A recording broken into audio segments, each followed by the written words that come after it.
నమస్తే welcome to AV news ముందుగా headlines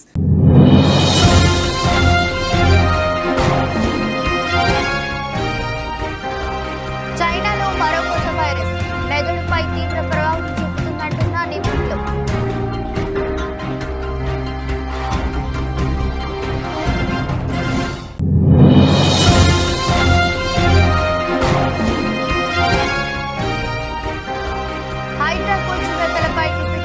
Pawan Kalyan కీలక వ్యాఖ్యలు ఇది పూర్తిగా నా వ్యక్తిగత అభిప్రాయం అని తెలిపిన పవన్ కళ్యాణ్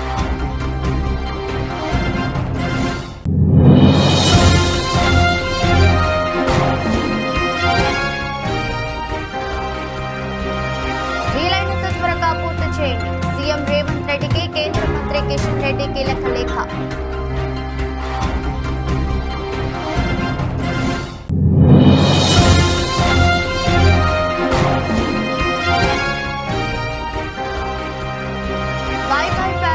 ఘనంగా ముగిసిన పారాలింపిక్స్ ముగింపు వేడుకలు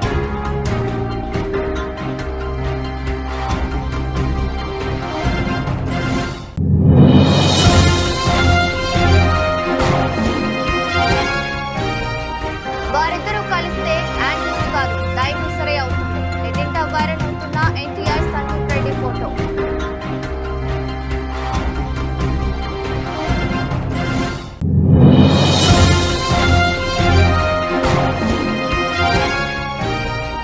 భారీగా తగ్గుతున్న బంగారం ధరలు 66,790కు పడిపోయిన గోల్డ్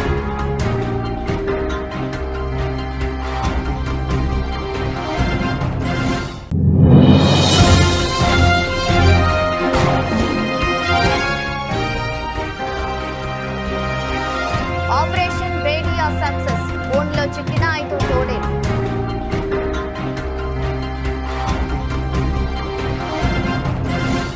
మెదడు సంబంధిత వ్యాధులను కలగజేసే మరో కొత్త వైరస్ చైనాలో వెలుగు చూసింది. చైనాలోని జిన్జౌ ప్రావిన్స్ లో 2019లోనే బయటపడిన ఈ వైరస్ ను వెట్లాండ్ వైరస్ గా పేర్కొంటున్నారు. వెట్లాండ్ లోని ఓ పార్కును సందర్శించిన వ్యక్తికి ఈ వైరస్ మొదటిసారి సోకినట్టు మీడియా కథనాలు పేర్కొన్నాయి.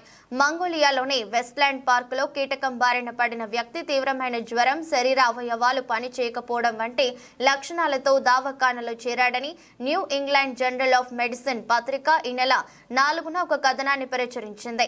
ఆ తర్వాత ఆ పార్కును సందర్శించిన వారు లేదా అవే వ్యాధి లక్షణాలున్న వారిని పరీక్షించగా మరో 17 మందికి ఈ వైరస్ సోకినట్టు నిర్ధారణ అయినట్టు ఆ పత్రిక తెలిపింది.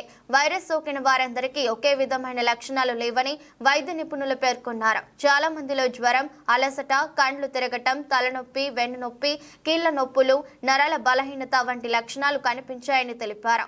కొందరి శరీరంపై చిన్నగా, గుండ్రంగా, ఎరుపు లేదా ఊదా రంగులో మచ్చలు వచ్చాయని పేర్కొన్నారు.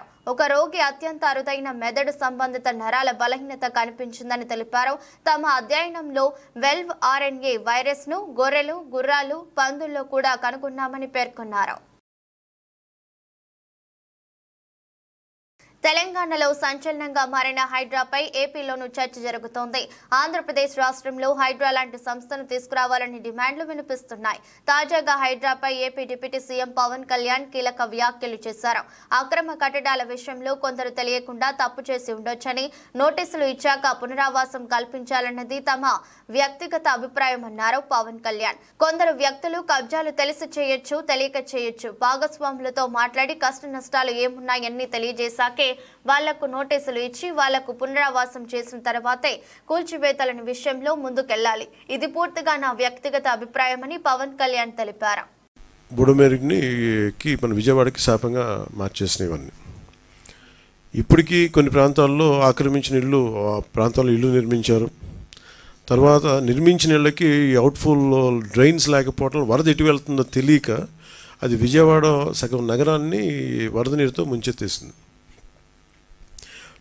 ప్రతిసారి ఇప్పుడు మీరు హైదరాబాద్లో చూసినా కానీ వీళ్ళు వాళ్ళ హైడ్రా అని చెప్పి వాళ్ళు స్టార్ట్ చేసి డెమాలిషన్ డ్రైవ్, కొన్ని వందల చెరువులు ఉన్న ప్రాంతాన్ని, లోతట్టు ప్రాంతాలని, ఫుల్ ట్యాంక్ లెవెల్ ప్రాంతాలని ఒక 20 yearsగా 30 yearsగా ఏం లేదు, వరద లేదు, నీళ్లు లేవు అని చెప్పి ఇల్లు కట్టేయడం జరిగింది అక్కడ కూడా.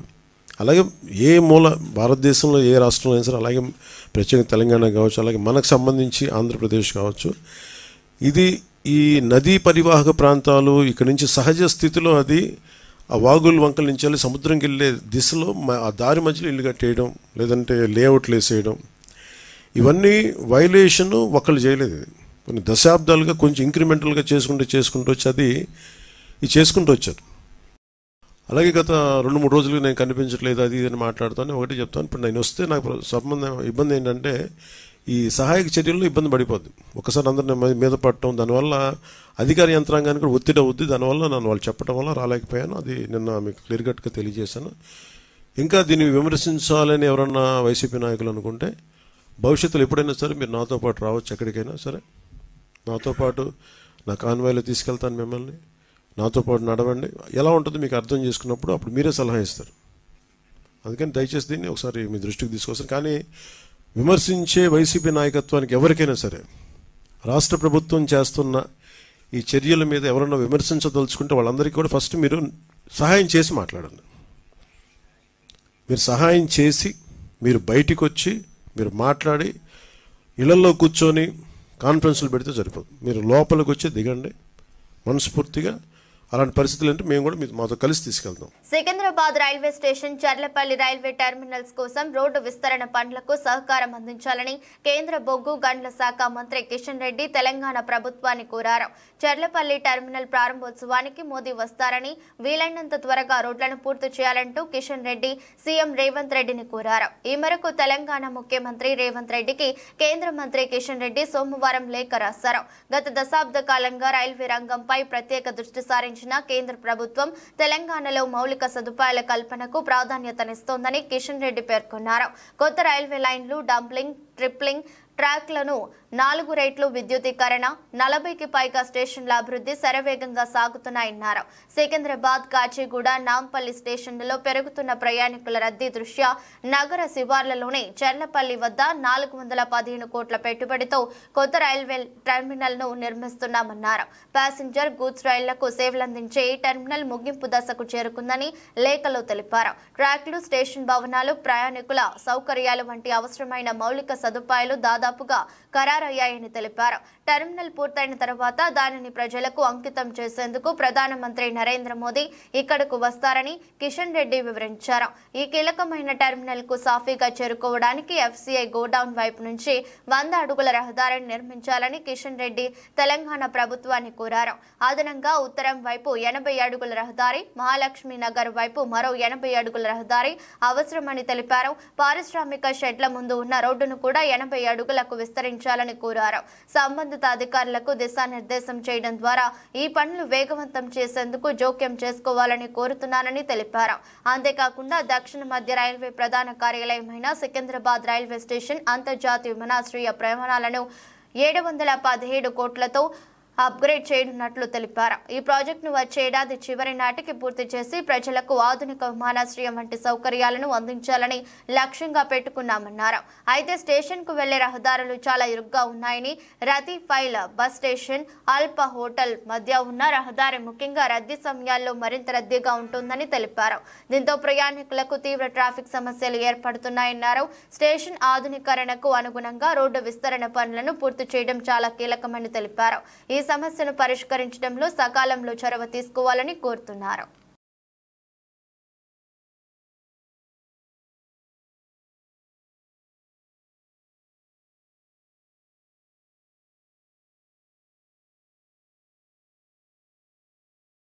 ఉత్తరప్రదేశ్లోని బహరాయిచ్ జిల్లాలో ప్రజలకు తోడేళ్లు కంటి మీద కునుకు లేకుండా చేస్తున్నాయి. మానవ రక్తం రుచి మరిగి ప్రాణాంతకంగా మారిన 6 తోడేళ్లు గ్రామాల్లోకి చొరబడి ప్రజలపై దాడి చేస్తున్నాయి. వీటి దాడుల్లో ఇప్పటికే 10 మంది దాకా ప్రాణాలు కోల్పోయారు. ఈ నేపథ్యంలో రంగంలోకి దిగిన యూపీ సర్కార్ ఆపరేషన్ భేడియా చేపట్టింది. ఈ ప్రత్యేక ఆపరేషన్ ద్వారా ఇప్పటి వరకు 4 తోడేళ్లను పట్టుకుంది. తాజాగా మరో తేడేళ్లను అటవీ శాఖ అధికారులు బంధించారు. బహరాయిచ్లోని హర్బక్ష్ పూర్వ గ్రామంలో గల ఘగరా నది సమీపంలో 5వ తోడేలు అధికారులు ఏర్పాటు చేసిన బోనుకు మంగళవారం చిక్కింది. దీంతో మొత్తం 5 తోడేళ్లను అధికారులు బంధించినట్లయింది. ఈ గుంపులోని ఇంకో తోడేళ్లను బంధించాల్సి ఉందని అధికారులు ఈ సందర్భంగా ప్రకటించారు.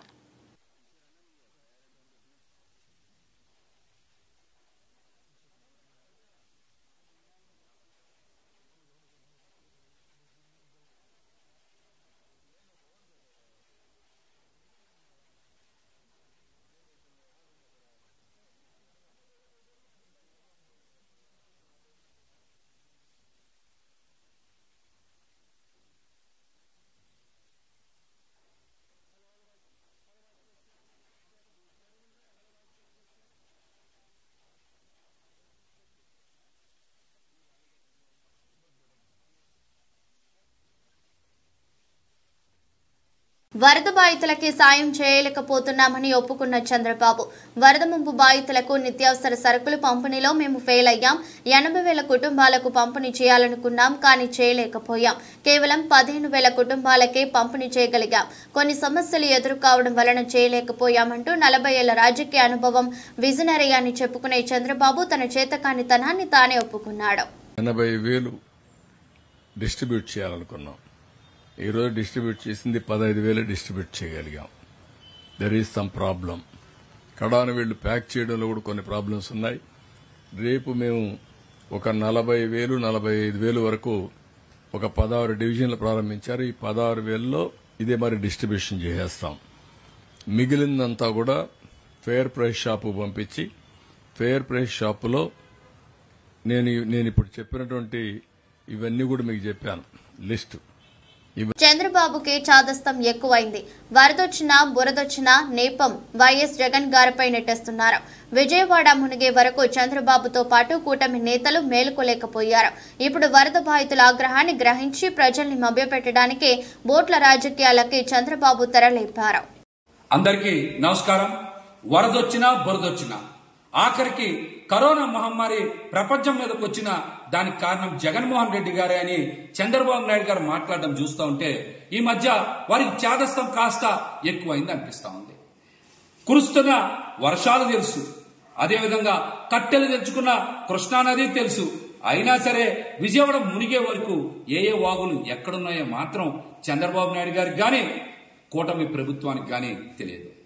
వరదకి ముందు చేయాల్సిన హెచ్చరికలు చేయక, ముంపు ముంచుకొచ్చాక, ప్రజలు నేట మునిగాక వారికి సరైనటువంటి పునరావాసం గాని, ఆహారం గాని, మంచినీరు గాని, సౌకర్యాలు గాని కల్పించలేదని, అందుకే విజయవాడ నగర ప్రజలకి చిర్రెత్తిందని తెలుసుకుని వారిని శాంతిపరచడానికి ఏదో రకంగా ప్రజల్ని మభ్యపెట్టడానికి చంద్రబాబు నాయుడు గారు విజయవాడ రోడ్ల మీద ముంచెత్తిన నీళ్లలో బోట్ల మీద తిరుగుతా ఉన్నారు. అసలు ఆ బోట్లు రోడ్ల మీదకి రాకుండా ఆపలేకపోయినటువంటి తన చేతకానితనాన్ని కప్పిపుచ్చుకోవడానికి ఈ రోజున బోటు రాజకీయానికి తెరలేపారు. మీరు ఎన్ని కథలు చెప్పినా, మీ సొంత మీడియాను వాడుకొని ఎన్ని ఎలివేషన్స్ ఇచ్చినా ప్రజలకు సరిగ్గా ఆహారం అందించలేకపోయారు. ప్రజలకు అండగా నిలబడలేకపోయారు. ప్రజలకి కోపం తగ్గలేదని మీకు అర్థమైపోయింది. అందుకనే ప్రజల్ని పక్కదారి పట్టించడానికి గొల్లపూడి బోట్లు వైసీపీ వాళ్ళయే అంటూ కొత్త కుట్రకి తెరలేపారు. ప్రకాశం బ్యారేజ్కి జీఎస్టీ కౌన్సిల్ సమావేశంలో ఏపీ తరపున కొన్ని కీలక ప్రతిపాదనలు చేసిన ఆర్థిక మంత్రి పయ్యావుల కేశవ్ మొత్తం 8 అంశాలపై జీఎస్టీ కౌన్సిల్ ఎదుట ప్రతిపాదనలు పేదలకు ఊరటనిచ్చేలా, కొన్ని కీలక రంగాలకు ప్రోత్సాహం ఇచ్చేలా వివిధ అంశాల్లో జీఎస్టీ వెసులుబాట్లు కోరుతూ పయ్యావుల ప్రతిపాదనలు ఏపీకి లబ్ధి చేకూరేలా కొన్ని అంశాలపై జీఎస్టీ మినహాయింపులను కోరిన ఆర్థిక మంత్రి వచ్చే జీఎస్టీ కౌన్సిల్ సమావేశాన్ని ఏపీలో నిర్వహించాలని జీఎస్టీ కౌన్సిల్ నిర్వాహకులకు ఏపీ ఆర్థిక మంత్రి ఆహ్వానం. ఏపీ నుంచి పయ్యావుల ప్రతిపాదనలు ఏపీ అవుట్సోర్సింగ్ ఉద్యోగుల కార్పొరేషన్ సేవలపై ఉన్న జీఎస్టీని మినహాయించాలి. మద్యం తయారీలో వినియోగించే ఎక్స్ట్రా న్యూట్రల్ ఆల్కహాల్ ను జీఎస్టీ నుంచి మినహాయించి వ్యాట్ పరిధిలోకి తేవాలి. జీవిత ఆరోగ్య బీమాలపై 15% ఉన్న జీఎస్టీని 5% తగ్గించాలి. వృద్ధులు, మానసిక వికలాంగులకు జీవిత ఆరోగ్య బీమాలపై ఉన్న జీఎస్టీ పన్నును మినహాయించాలి. ఆరోగ్య జీవిత బీమాలపై జీఎస్టీలో వెసులుబాటు కల్పిస్తే సామాన్య ప్రజలకు భారం తగ్గుతుంది.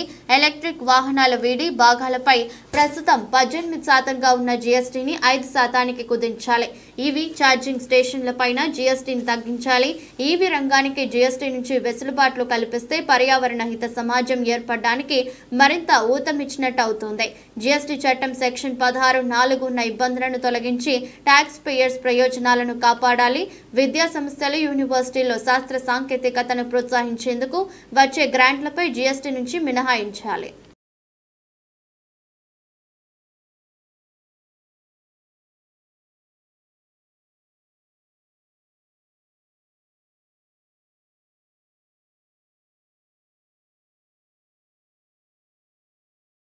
సెస్లు మరియు సర్ఛార్జీలు బీజేపీ ప్రభుత్వానికి ముందు సెస్లు మరియు సర్ఛార్జీలు తక్కువగా ఉండేవి మరియు అవిభాజ్య ఫుల్గా చేర్చబడ్డాయి. కానీ బీజేపీ అధికారంలోకి వచ్చిన తర్వాత సెస్లు సర్ఛార్జీలు అసాధారణంగా పెరిగాయి. ఇది వెనుక తలుపు నుండి రాష్ట్రాల డబ్బు తీసుకోవడం తప్ప మరొకటి కాదు. కాబట్టి సెస్లు మరియు సర్ఛార్జీలు కూడా డివిజిబుల్ పూల్లో భాగంగా ఉండాలని మేము ప్రతిపాదిస్తున్నాం. అధిక పన్ను చెల్లించే రాష్ట్రం అత్యధిక వాటాను పొందాలి. షేర్ నిబంధనలలో మార్పులు అవసరం.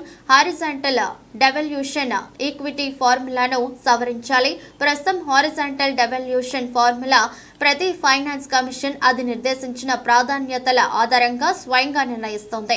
ఉదాహరణకు 15వ ఆర్థిక సంఘం భారతదేశంలోని మొత్తం జనాభాలో రాష్ట్రం వాటాలో 15%, దేశంలోని మొత్తం భూభాగంలో రాష్ట్ర వాటాలో 15%, అడవులు మరియు జీవవరణలో రాష్ట్ర వాటాను 10%, రాష్ట్ర తలసరి ఆదాయ దూరం తేడాతో 45% విభజించబడింది. ధనిక రాష్ట్రం నుండి రాష్ట్రం యొక్క ఆర్థిక ప్రయత్నంలో 2.5%, రాష్ట్ర జనాభా పనితీరు 12.5%. అందుబాటులోని రికార్డుల ప్రకారం దక్షిణ భారతదేశంలోనే రాష్ట్రాల నుంచి అత్యధిక పన్నులు వసూలు చేస్తున్నారు. హారిజాంటల్ డెవల్యూషన్ ఈక్విటీ ఫార్ములా సవరించబడాలని మేము ప్రతిపాదిస్తున్నాం. రాష్ట్రాలు పన్ను వసూలు ఆధారంగా వాటాను సృష్టించండి. అందువల్ల రాష్ట్రాలు కూడా పన్నులను సరిగ్గా పెంచడానికి ప్రేరేపించబడతాయి. We are presenting our observations and recommendations. Cesses and surcharges to be part of divisible pool. Before the BJP government, the cesses and surcharges were less and were included in the indivisible pool. But after BJP came into the power, cesses and surcharges increased abnormally. It is nothing but taking states' money from the back door. Hence, we propose that the cesses and surcharges to be part of the divisible pool. Higher tax paying states should get higher share. Need changes in terms of share. Horizontal devaluation equity formula should be modified. At present, the horizontal devaluation formula based on what the Finance Commission decide itself, based on priorities it sets. For example, 15th Finance Commission divided 15% of state share in total population of India. 15% states share in total land area of the country, 10% state share in the forest and ecology, 45% of state per capita income distance difference from richest state, 2.5% of state physical effort, 12.5% states.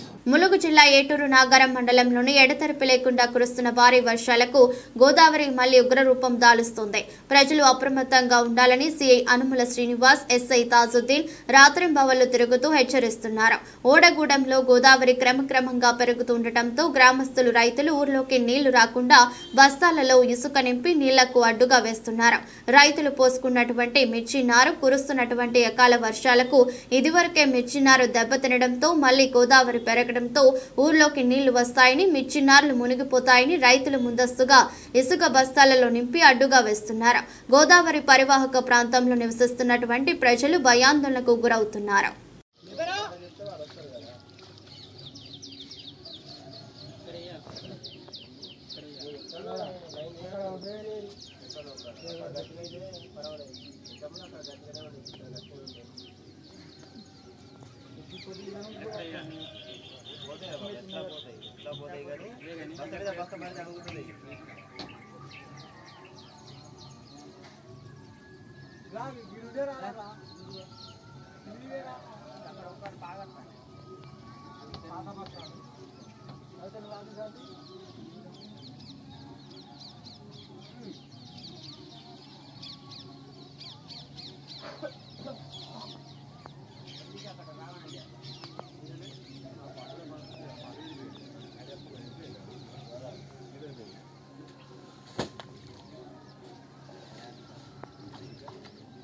गाई बेटा तो नहीं से बोल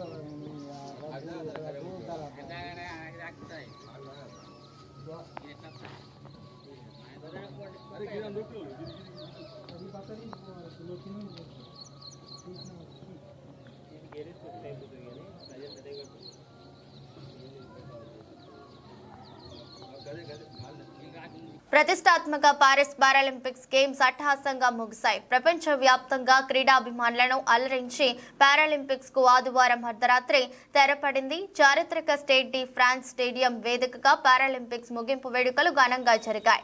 దాదాపు 60,000 మంది ప్రేక్షకుల సమక్షంలో వైవిధ్యమైన సాంస్కృతిక కార్యక్రమాలు కట్టిపడేశాయి.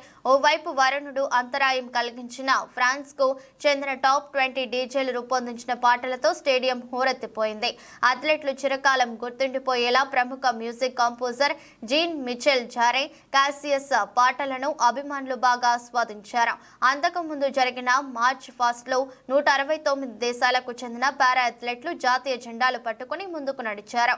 భారత్ తరపున హర్విందర్ సింగ్, ప్రీతి పాల్ పతాకదారులుగా వ్యవహరించారు. పారిస్ మెయిర్ అనే హిడ్గాలో పారాలింపిక్స్ జెండాను అంతర్జాతీయ పారాలింపిక్ కమిటీ అధ్యక్షుడు అడ్రూ పార్సన్స్ కు అందజేయగా అతను లాస్ ఏంజల్స్ మేయర్ కారెన్ బస్ కు ఇచ్చారు. ముగింపు వేడుకల్లో పారాలింపిక్స్ జెండాను అందుకున్న తొలి నల్లజాతి మేయర్ గా కారెన్ నిలిచారు. ఫ్రాన్స్ అధ్యక్షుడు ఎమాన్యుయల్ మక్రాన్ ముగింపు వేడుకలకు ముఖ్య అతిథిగా హాజరయ్యారు.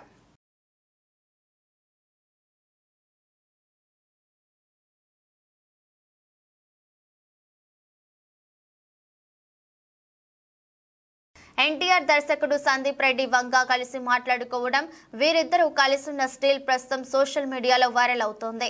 నిజానికి కూడా ఇది షాకింగ్ కాంబినేషనే. వీరిద్దరూ కలిసి పనిచేస్తే అనే ఊహకు గూస్ బంప్స్ వచ్చేస్తాయి. నటుడిగా ఎన్టీఆర్ ఏంటో, దర్శకుడిగా సందీప్ రెడ్డి వంగ శైలి ఏమిటో ప్రత్యేకించి చెప్పనక్కర్లేదు. ఈ ఇద్దరు కలిస్తే ఆ సినిమా యానిమల్ కాదు డైనోసారే అవుతుందనేది చాలా మంది అభిప్రాయం. నిజానికి వీరిద్దరూ చాలా బిజీ. తారక్ దేవరా 1 ఈ నెల 27న విడుదల కానుంది. మరోవైపు ఆయన బాలీవుడ్ లో వార్ 2 చేస్తున్నారు. ఇంకోవైపు ప్రశాంత్ నీల్ సినిమా ఉండేనేముంది. ఆ తర్వాత దేవరా 2 ఇలా క్షణం తిరగ లేకుండా కెరీర్ సాగిస్తున్నారు తారక్. సందీప్ రెడ్డి వంగ కెరీర్ కూడా ఇంచుమించు అలాగే ఉంది. ప్రస్తుతం ఆయన స్క్రిప్ట్ పనుల్లో బిజీగా ఉన్నారు. షూటింగ్ ని నిరవధికంగా ఏడాది పాటు ప్లాన్ చేశారట. పైగా ప్రభాస్ ని కూడా ఏడాది డేట్లు అడిగారని బాలీవుడ్ టాక్. మరోవైపు యానిమల్ సీక్వెల్ ఉంది. ఇవిగాక పైప్ లైన్ లో సందీప్ కి చాలా కమిట్మెంట్లు ఉన్నాయి. మరి వీరిద్దరూ కలిసేదెప్పుడు, సినిమా చేసేదెప్పుడు? సినిమా పరిశ్రమలో ఏమైనా జరగచ్చు, ఏమో గుర్రం ఎగరవచ్చు.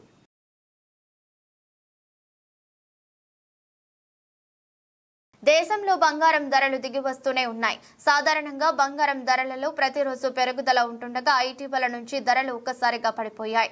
ఇప్పటి వరకు కూడా ధరలు తగ్గుముఖం పడుతూనే ఉన్నాయి. అయితే తాజాగా సెప్టెంబర్ 10వ తేదీన బంగారం, వెండి ధరలు దిగి వచ్చాయి. దేశీయంగా తులం బంగారంపై 100 రూపాయలు తగ్గింది. ప్రస్తుతం 22 క్యారెట్ల 10 గ్రాముల బంగారం ధర 66,790 ఉండగా 24 క్యారెట్ల 10 గ్రాముల ధర 72,860 వద్ద కొనసాగుతోంది. ఈ ధరలు ఉదయం 6 గంటలకు నమోదైనవి మాత్రమే. రోజులో పెరగవచ్చు, తగ్గవచ్చు లేదా స్థిరంగా కొనసాగవచ్చు. అయితే ఇటీవల బంగారం ధరలు ఆకాశాన్ని తాకేలా ఉన్నాయి. కేంద్ర బడ్జెట్ తర్వాత ఒక్కసారిగా ధరలు పడిపోయాయి. రోజు రోజుకు ధరలు దిగి వస్తూనే ఉన్నాయి. అయితే బడ్జెట్ తర్వాత భారీగా తగ్గిన బంగారం ధరలు స్వల్పంగా తగ్గుతూ వచ్చాయి. అప్పటి నుంచి ఇప్పటి వరకు బంగారం, వెండి ధరల్లో భారీగానే తగ్గుదల కనిపిస్తోంది.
వార్తలు ముగించే ముందు మరోసారి హెడ్లైన్స్.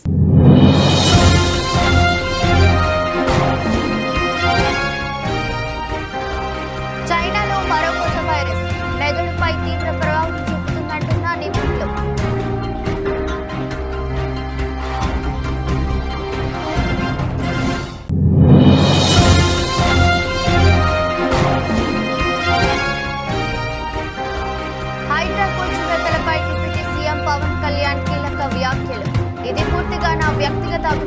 తెలిపిన Pawan Kalyan.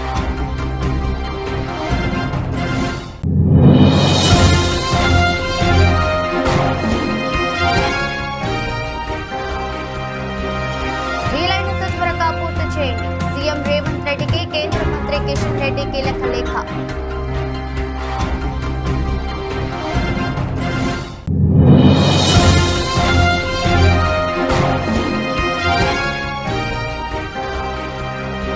By by Paris ఘనంగా ముగిసిన పారాలింపిక్స్ ముగింపు వేడుకలు.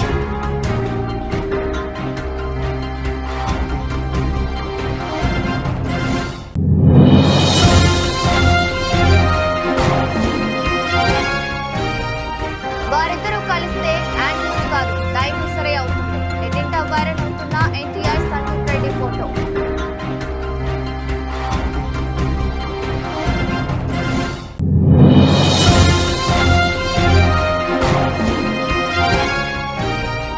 భారీగా తగ్గుతున్న బంగారం ధరలు. 66,790కు పడిపోయిన గోల్డ్.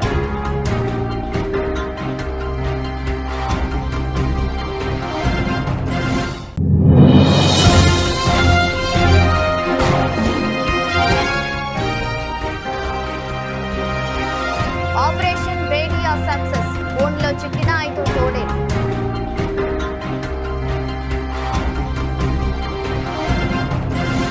ఇదరస్ట్ బులెటిన్ మరో బులెటిన్లో మళ్ళీ కలుద్దాం.